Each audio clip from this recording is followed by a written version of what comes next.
The topic we're going to look at, if you want to have a more precise, if you're taking notes, really what we want to look at today is what is Christian faith? How do you live it? How do you demonstrate it? How do you demonstrate it in word and in life, in the public life of work, in what we more often than not now call this post-Christendom culture that we live in?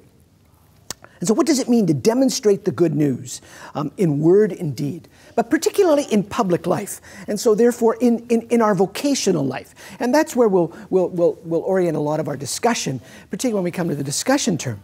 Let me create a background to this in two ways. Let me just give you a personal narrative for just a minute, and then I want to illustrate for you why I think this is a tough subject for those of us that follow Jesus in our vocational worlds.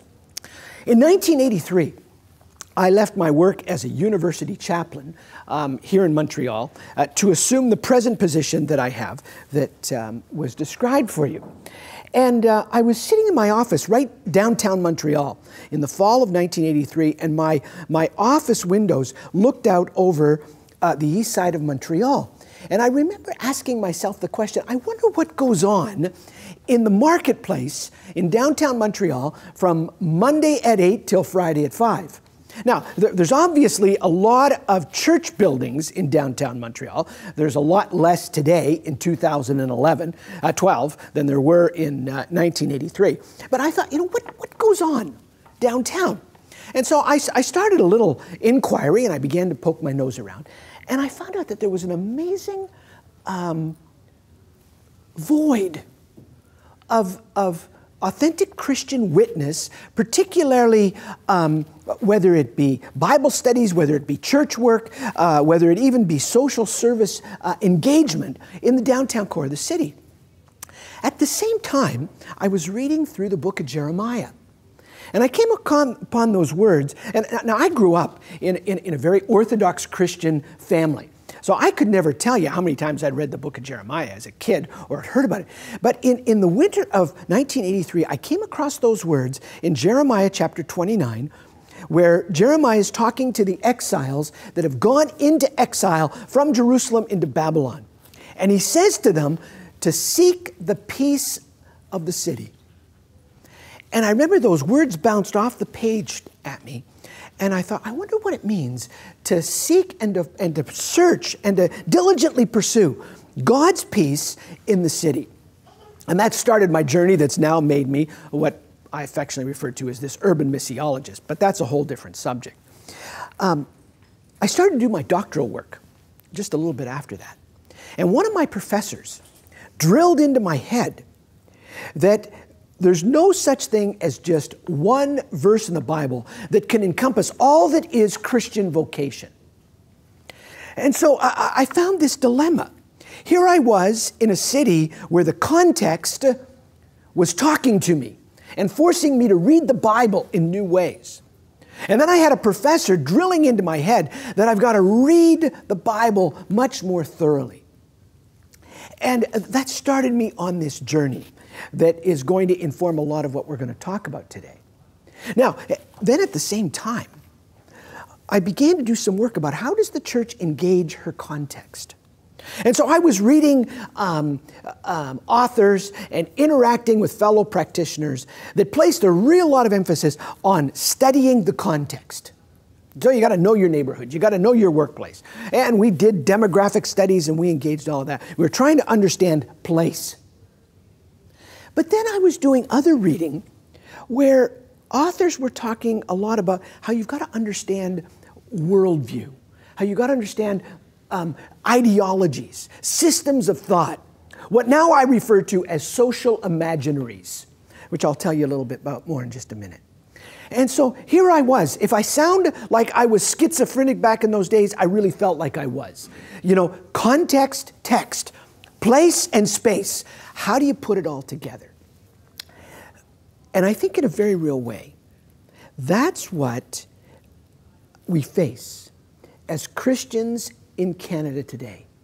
How do we take into consideration our changing contexts at the same time that we try to listen to the Bible without divorcing the two.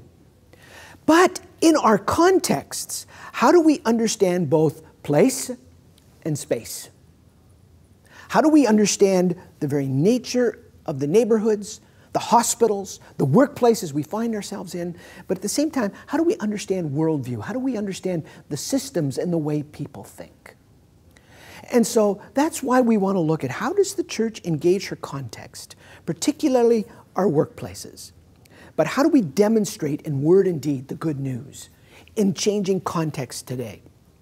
Now, this is a complicated subject in some ways for two reasons. If you were to pick up a newspaper, and so I'm going to pick on Michael Volpe here for a minute. He's an editorialist with the Globe and Mail, but there's any number of these. And you'll read things like this from Volpe all the time. He's actually the religion editor at the Globe and Mail. But Volpe often says things like this, and I quote him.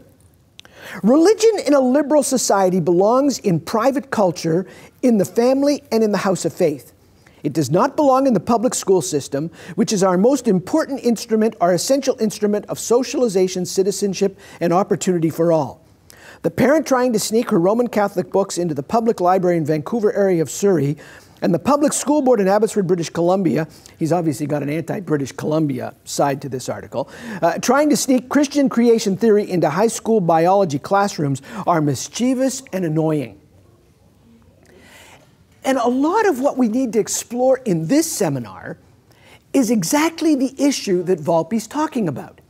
How do Christians live their faith in the public arenas of life when the culture is saying, to quote Volpe, "Faith belongs in the family, the house of faith, and in private culture"? Now, it really gets complicated when you do quantitative studies about what Canadians think and live. Because every social science inquiry that's been done in the last 20 years in Canada shows us that religious affiliation, religious affirmation, even our most thorough social studies tools that we do in Canada, which is the every 5-year census, shows us that Canadians are becoming more religious, not less religious. So, for example, most of you would probably hear things about the decline of Roman Catholicism, for example, in this province. But in the census that's going to come out in about 6 months, the 2011 census that will be released, 83% of Quebecers will self-identify as Roman Catholics. And that number has been stable. I often like to refer to Quebec as a very stable religious market. 50 years ago, 88% of Quebecers self-identified as Roman Catholics. Today, it'll be 83%. That's market share. That's stable.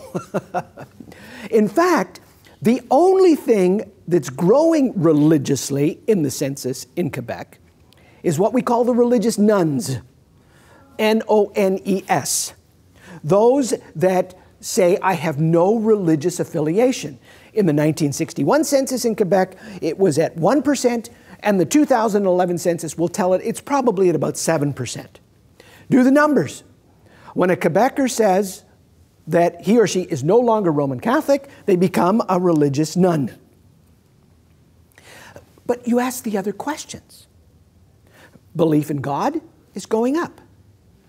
The percentage of people that read the Bible, and I'm talking not just about Quebec, all of Canada, the percentage of people that read the Bible on a weekly basis has gone up by 20% in the last 20 years. Are you saying this comes out of Statistics Canada? No, well, there's two places it comes out of. It can come out of representative sample studies that would be done, say, by somebody like Crop, Angus Reid, but also the Canadian Values Survey, which is done by the Canadian government as well. Okay? So belief in God is going up.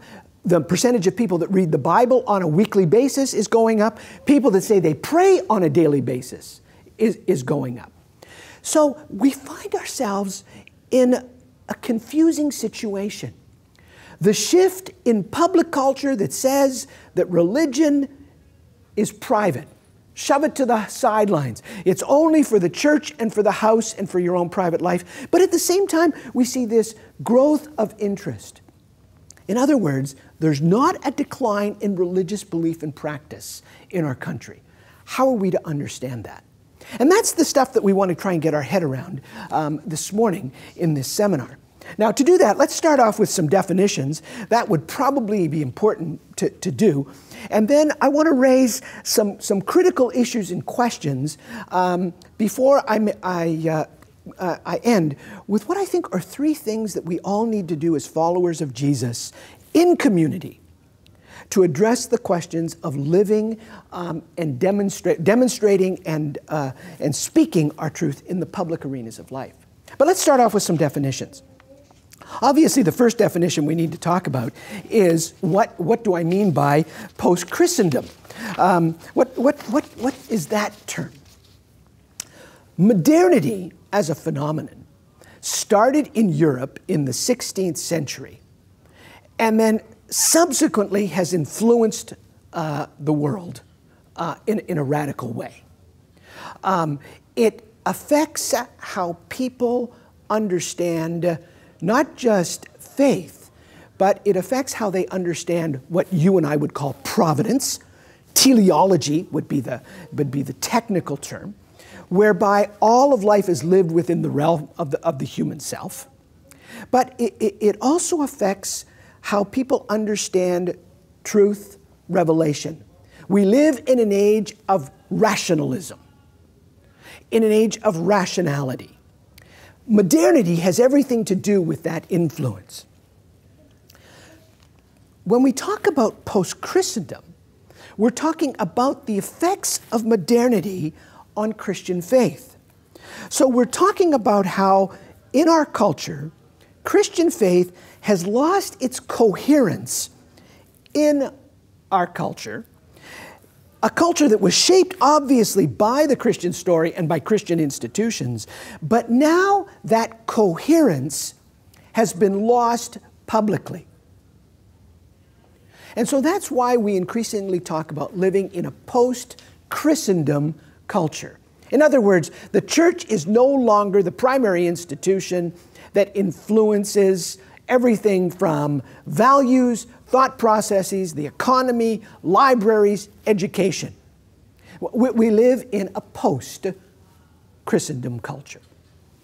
Now, how does that show itself out? And there's two sets of words that we want to look at here. The first are words that turn around the idea of the secular. Now, realizing that particularly in Latin languages, the word secular actually has Christendom roots.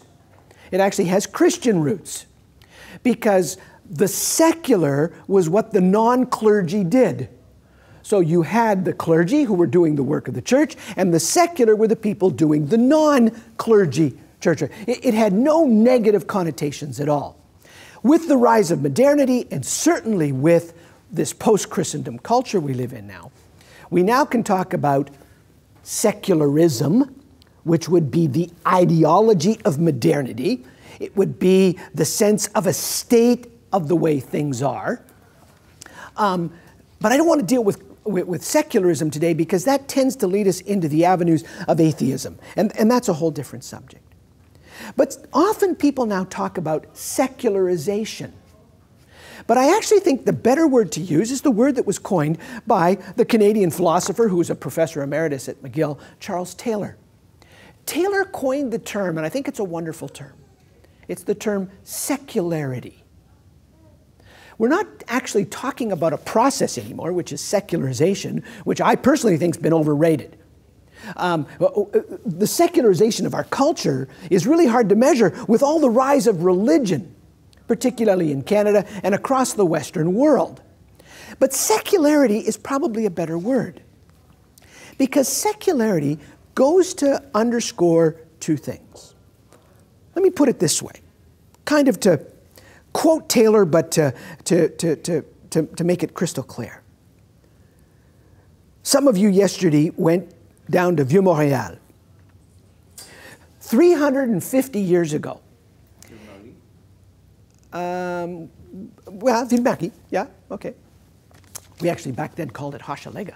But if you, 350 years ago, it would have been impossible not to believe in this city.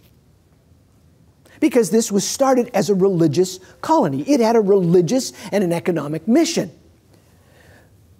Today, not just in my city, but in your city, it is increasingly difficult to believe. And that's what Taylor refers to as secularity. This shift in Western culture where 300 to 500 years ago, it was impossible not to believe. But today, it's increasingly difficult to believe in a religious, but particularly in a Christian sense of the word. And that's related to what I affectionately refer to as hyper-individuality. We live in a culture where the individual person is the predominant decider. Everything is lived around the human person.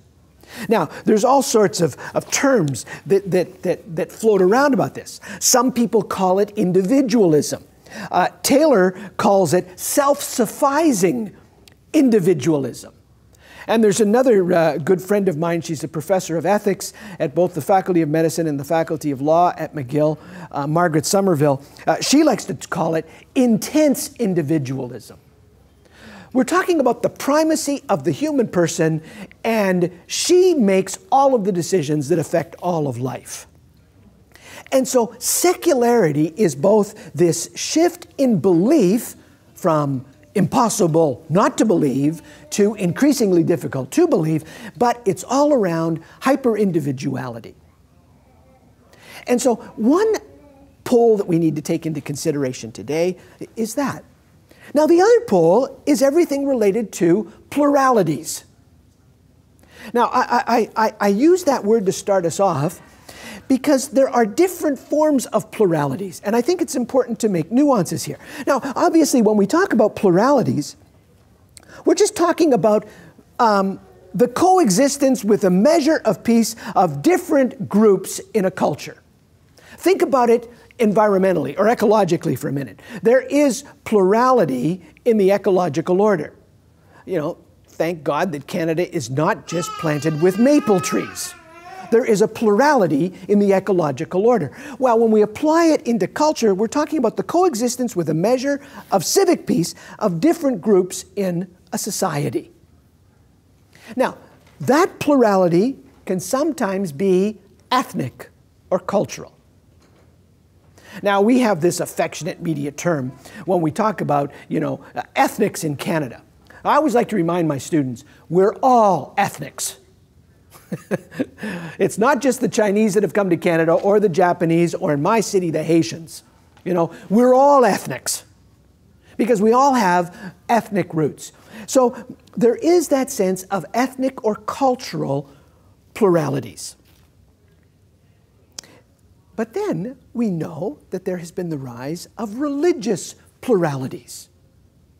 So when I was a kid growing up in downtown Toronto, the infernal debates that I had as a kid with my Roman Catholic friends, and I usually always won those arguments because I could always end up saying, but at least we get to eat hot dogs on Friday. And they would be eternally and infernally jealous. Okay, now that was, before Vatican II. But now, the neighborhood I live in here in Montreal has radically changed in the 26 years that I've lived in that neighborhood. So that now, the Roman Catholic parish that used to be there and celebrated 48 masses during the week, up until the early 1980s, it was sold to the Armenian Orthodox 3 years ago. There are no 4 mosques in my neighborhood. The Protestant church in my neighborhood that had 400 kids in Sunday school in the 1960s will worship tomorrow with about 35 people. So the religious pluralities of our cities in Canada is radically changing, including non-belief or non-practicing belief. But cultural pluralities, religious pluralities, show up most in our culture with what we often call pluralism. And pluralism is the ideology that relativizes all belief systems. Now, this is where you get then what I call that toxic mix. When you bring secularity and hyper-individuality together with relativism or pluralism, then you get people saying things like this. I have a neighbor, good friend of mine. He'll say to me inevitably, he says it to me every year. He admires my daughters, he loves my granddaughter, and he'll say something like this to me. He'll say, Glenn, I can see that your Christian faith has made a difference in how you live. I really like you as a neighbor. You're a good neighbor. I can see that church is doing you good. I go to the bar every afternoon from 5 to 7. What's the point he's trying to make? Going to the bar from 5 to 7 has the same effect on him that God, the church, has on me. That's called relativism. And as long as we don't talk too much about what I believe so that he perceives it as me doing proselytism, we get along just fine. That's the tension we live with. So it's in that context that we as Christians then have to face up to some critical issues. And let me just raise 3 critical issues that I think do this, and then let me ask some, and then I'll raise the questions that we all want to do. And I think the first critical question, or the first critical issue that we face here is, how do Christians affirm that Jesus is Lord in the marketplace of religious pluralities? Or, as you might often hear it even in your own word, how can you be so pretentious as to think there is only one way? And so what inevitably happens to us as Christians in light of that? We go quiet. Well, yep, Jesus is Lord. He's Lord of my life. He's Lord of my practice. He's Lord of my wallet. I'm honest with my taxes. I love my wife. I love my husband. But I just won't talk about it at work. Because religious pluralities dominate. And so the first critical issue is, how does one live their faith? How does one talk about their faith in light of religious pluralities? Now, the second critical issue then has to do with privatization, and moral diversity. And you face this a lot as health practitioners. Because in light of the moral diversities and the challenges we face in the public world today, but then we have this strong push to only believe what we want and it's only good for us. How do we deal with that in the moral diversity of our country today? And really, the question becomes there is, whose justice is going to dominate? Whose rationality are we going to live by? And I think probably the greatest issue that the church faces today is the whole question of privatization, whereby we affirm that Jesus is Lord, but we buy into Volpe's argument. And so we only apply it to our own individual lives, we only apply it in our homes and in our houses of worship. And we live that way. And then probably a third issue is then when we want to pursue justice, how do we speak truth to those that are in public authority? How do we live out the truth of the gospel? Live out the truth of the scriptures? Live out the truth of God having revealed God's self in Jesus?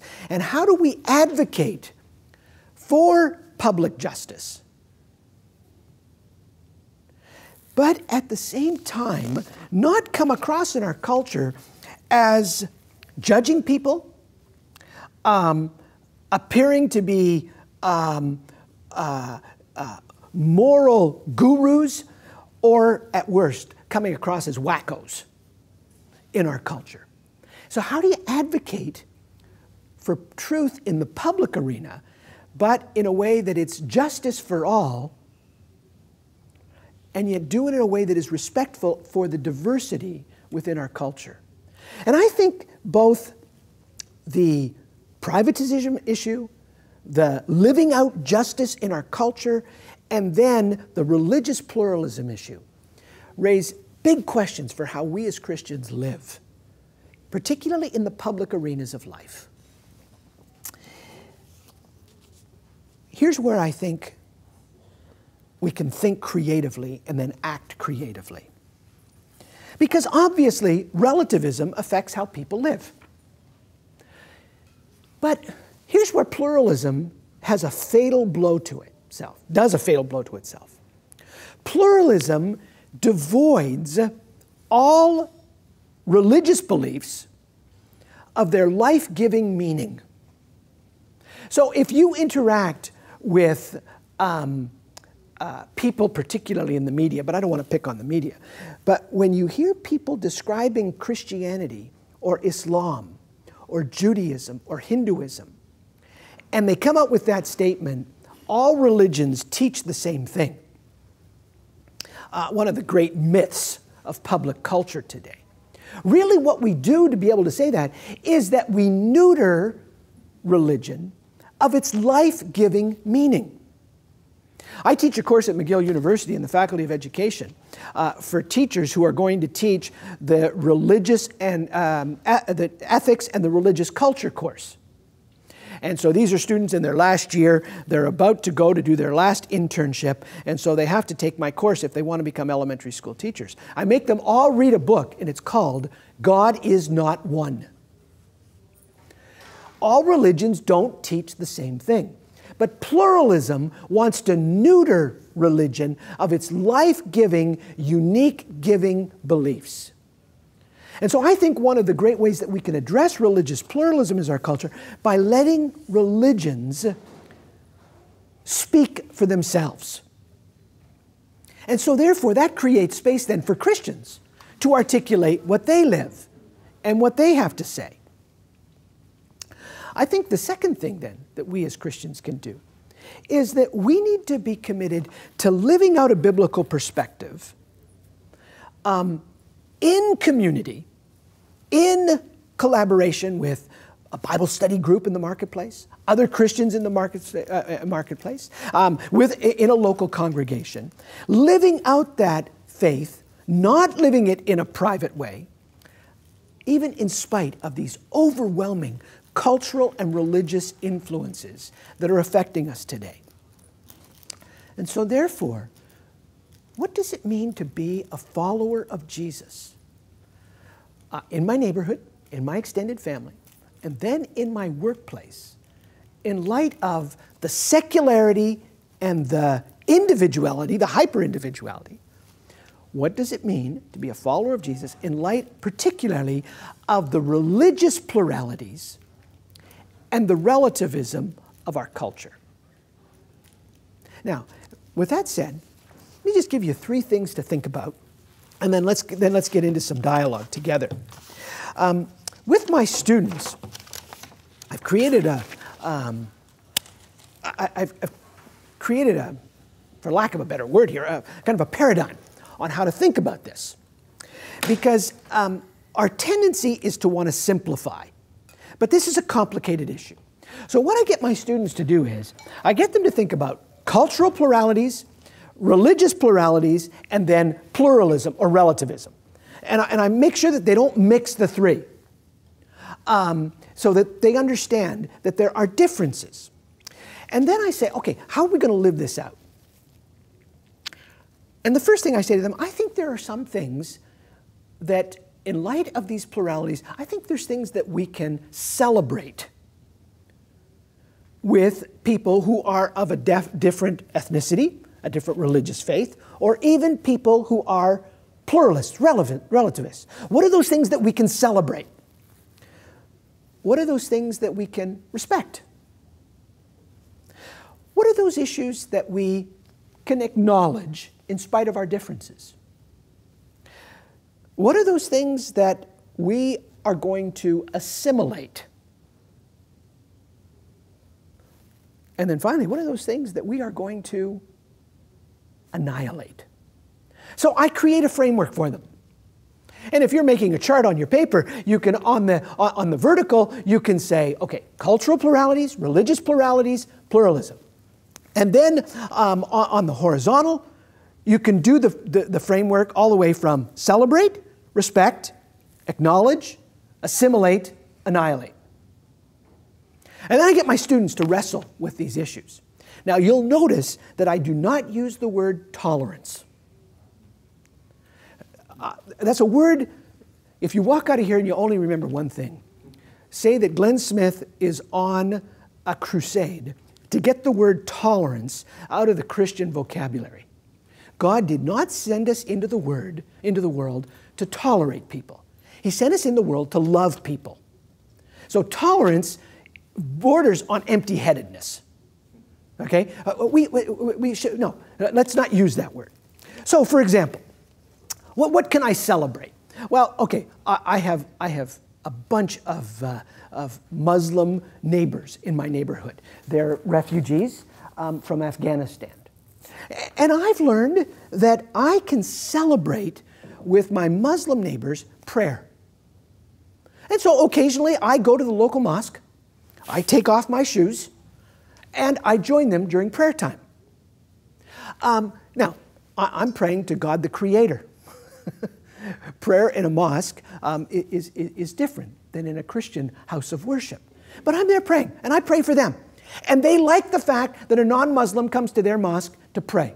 That's something I can celebrate with my Muslim neighbors.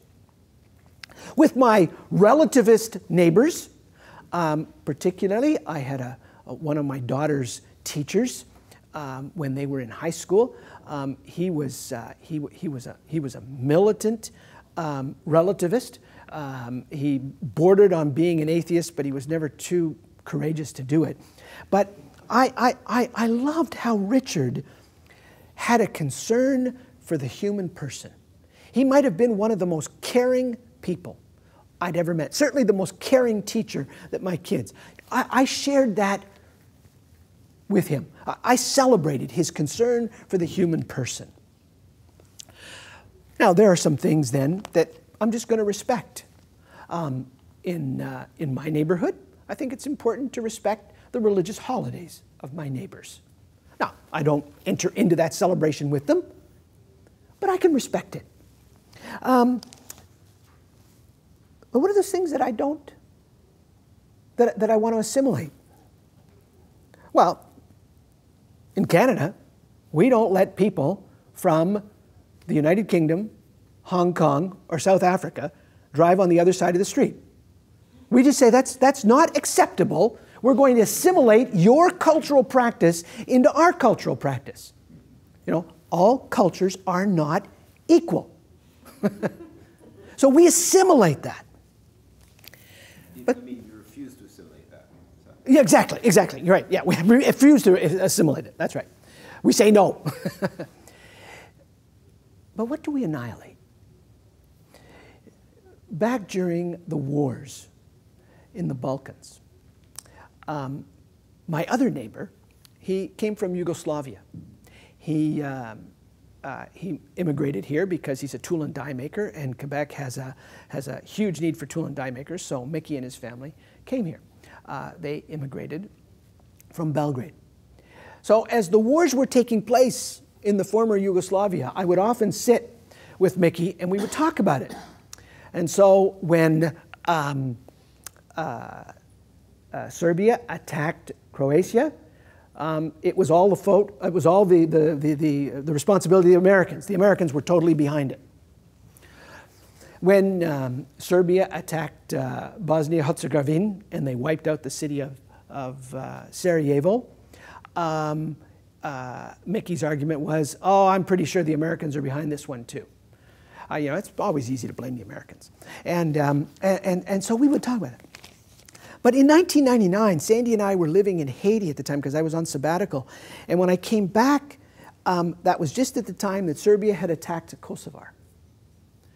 And these wars were horrendous. You remember them like I do. So I got home and I went over and I sat on the porch and I said, Mickey, okay, you gave me the American argument on Croatia. You gave me the American argument on Bosnia and Herzegovina. But come on, Mickey, Kosovo, come on, what's going on? No joke. He looked at me and he said, 1389. I said, 1389 what? He said, in 1389, the Kosovars almost wiped us out. This is payback time. And he gave me his discourse on ethnic cleansing. My friends, in this country, we want to annihilate ethnic cleansing.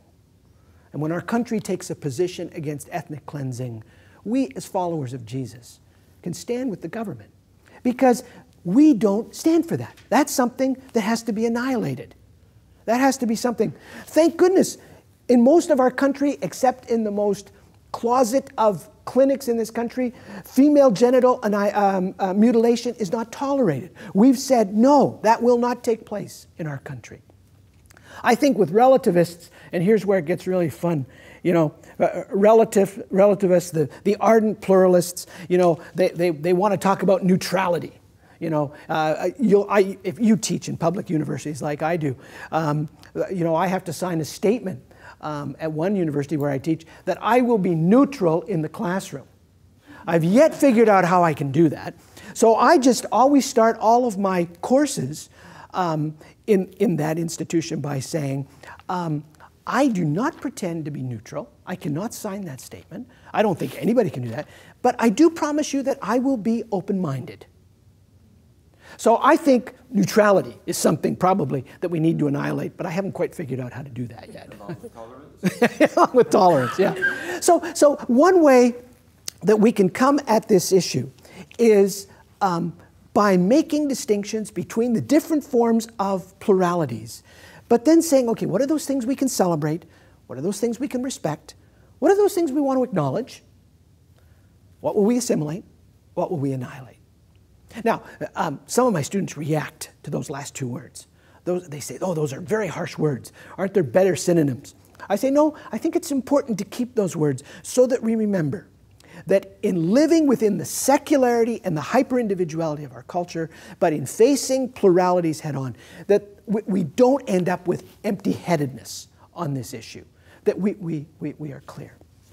Before I turn it over for some questions and some interaction, let me just comment on one other thing.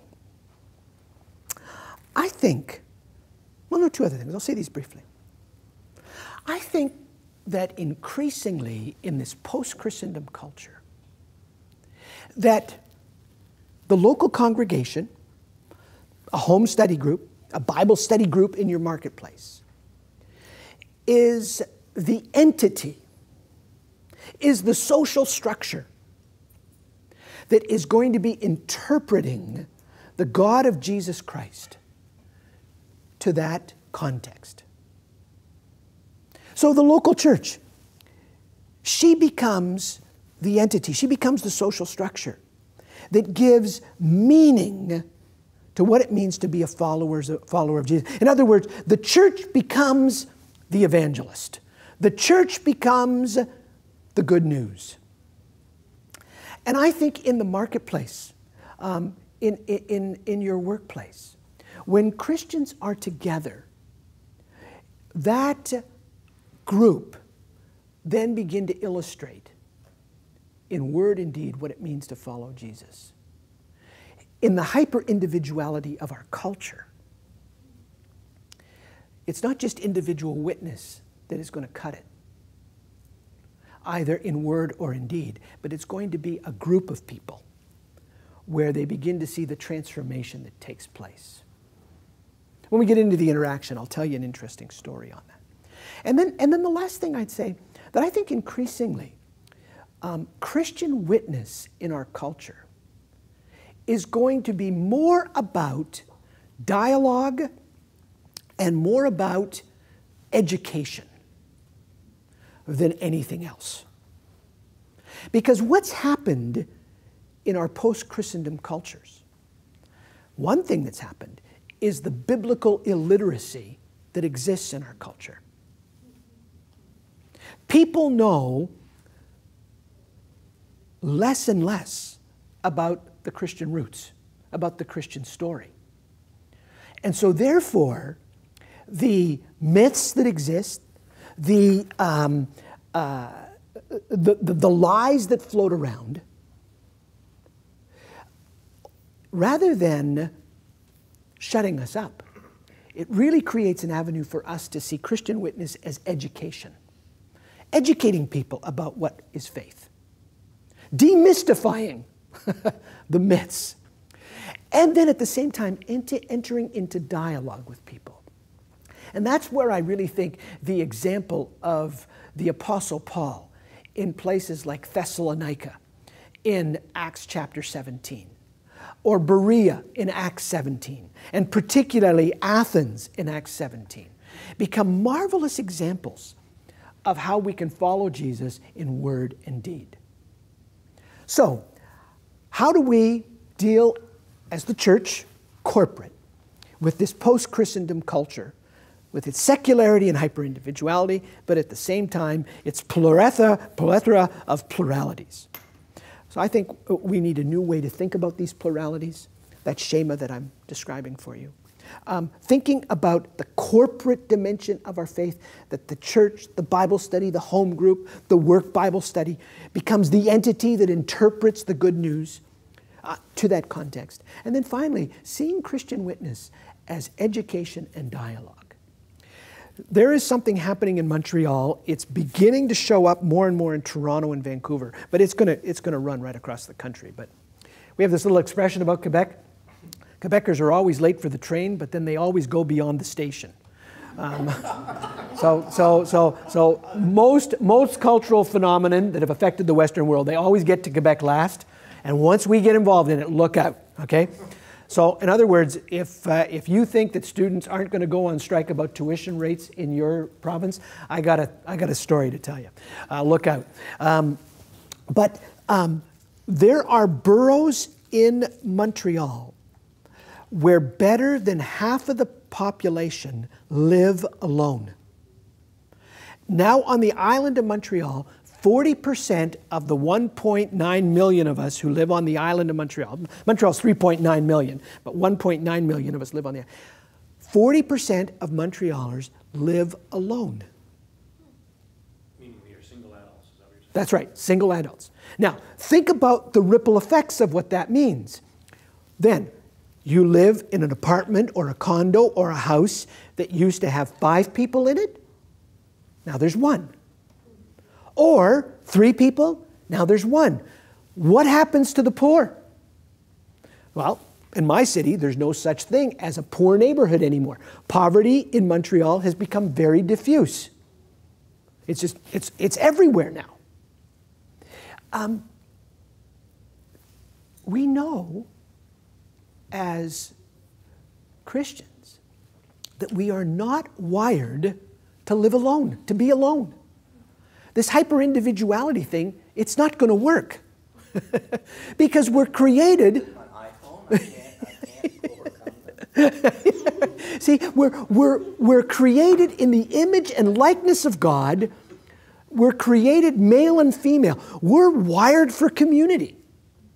That's how we're made. Now, globalization makes it even worse because globalization squeezes time and space. So yesterday, I was giving a 4-hour lecture to my doctoral students at the Faculty of Theology in Abidjan by Skype. I mean, it totally wore me out, but it was a heck of a lot cheaper than flying over there, okay? But you do that as well. But so everything in our culture moves towards aloneness, to privatization, to hyper-individuality. But we're not wired that way. So therefore, the rise of the cafe phenomenon. Just wandering, if you get a chance to go back downtown Montreal or some neighborhood in Montreal, just watch the cafe phenomenon. But what's so funny about the cafe phenomenon is that these places are packed, but people aren't talking together. Because why? Exactly. But why is that? Because they don't want to sit in their apartments, their condos, or their houses alone. So they go to be with people, but they don't necessarily talk to them. They've forgotten how. You know, I say, I mean, we do this in my congregation, which is out on the east side of the city.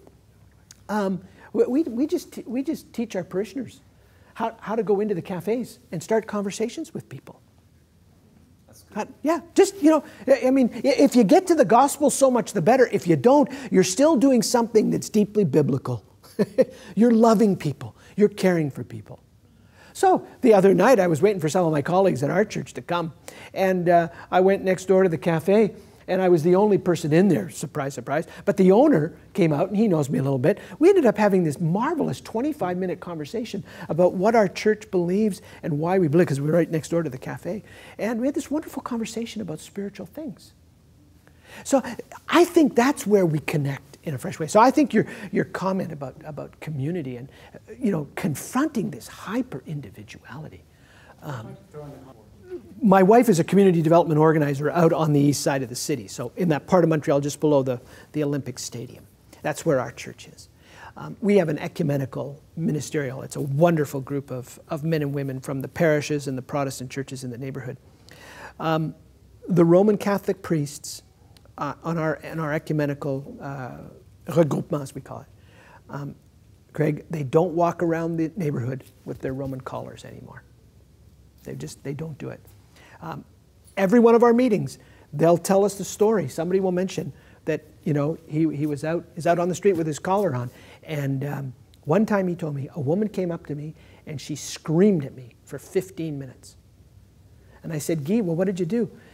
And he said an amazing thing. He said, I stood there and I took it because I had to make sure that she understood that I understood, and that I had to apologize for what the church in this neighborhood had done. And so I think part of what we as Christians need to do is we need to quit the line of, well, that was somebody else. We need to be willing to do what Nehemiah did and what Daniel did. So this is, again, corporate solidarity. We're willing to confess the sins of others. Corporate responsibility. That's right.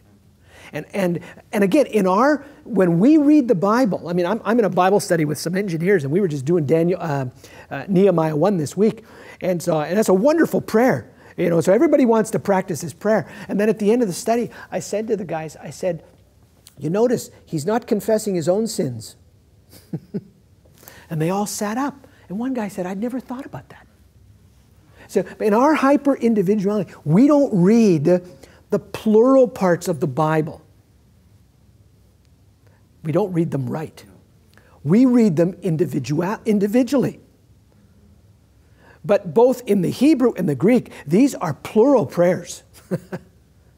And so I think then, you know, so my friend Guy has been very helpful to me, that sometimes I just need to absorb the pain of others, and I need to ask for forgiveness.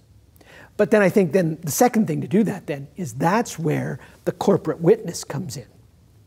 So that in spite of the evil, I mean, maybe we can say, thank goodness Christendom's over. You know, let's not cry about it. There's a lot of muck that was done. Let's get over it, okay? But then be these new communities that are incarnating in word and deed, collectively. What it means. I mean, I had a neighbor, wonderful, he's moved on now, but I mean, we still stay in touch. But he taught me an awful lot about this, because he could never conceive of becoming a follower of Jesus because of the hypocrisy of the church. He just said, you know, the church is not believable. And so for the longest time period, I would no longer talk to him about the gospel. I told him, I said, I'm not going to say anything else. But I said, I want you to know, you're going to be invited every time I'm with my Christian friends and we go to a hockey game, okay? If we have a party at my house, I want you to see how Christians get along. We're back to the loving one another. And that eventually, he got married. He was living with his girlfriend. They had 3 kids. And just out of the blue one day, he came over and he says, hey, would you celebrate my wedding? I want to get married. I like what you Christians have got. So I think there's stuff like that we can